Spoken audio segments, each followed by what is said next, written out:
As we lead up to Rosh Hashanah, I thought that it'd be interesting to take a look at Rav Kook's fascinating view of how Chuhwa works. There are many books that were written about Chuhwa throughout the centuries. However, Rav Kook felt that he needed to write a revolutionary book that focused on Chuhwa from a very different perspective than that of what the books were written beforehand.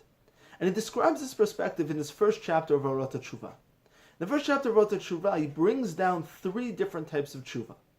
And the first one is totally different than anything we've ever seen before.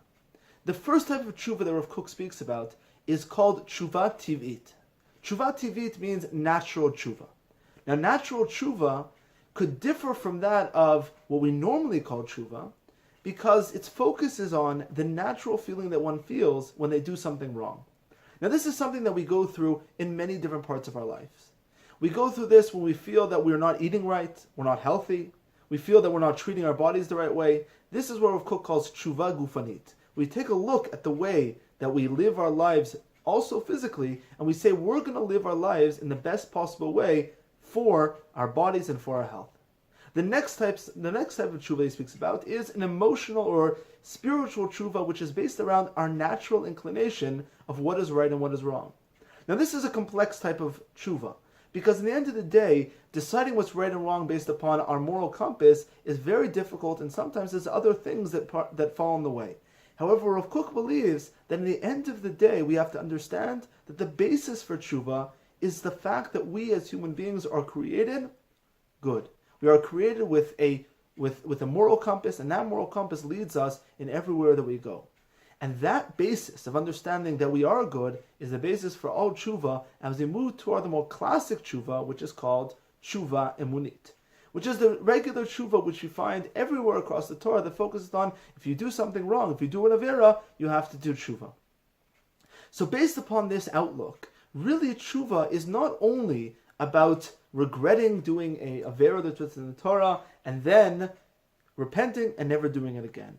But rather, Chuhwa is something much more encompassing. It's an attitude towards life. It's looking at life and saying, I know that I'm responsible for the actions that I do. I know I'm responsible for the situation that I'm in, whether or not it's an unhealthy situation or whether or not I feel bad for something that I did wrong and I feel that I'm not complete, or whether or not it's something of a more religious nature, which is that I feel bad for what I did because of the fact that I transgressed something that's in the Torah and went against my beliefs and my traditions.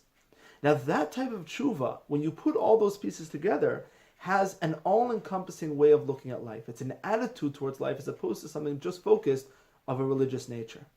And I think that in general, when we approach Chuhwa, and we say we're not going to miss minyan, and we're not going to go against the Torah, and we're not going to make those mistakes that we've made in the past. We're going to have more kavanah during davening. If it's only focused on a religious nature, it's very hard to keep. However, if we turn around Chuhwa and create an all-encompassing view of life, we're going to consistently look at ourselves and look at our actions and consistently try to grow and consistently try to become as best as we can. That way, it's not just a particular Chuhwa, but rather an all-encompassing way of looking at the way that we live our lives.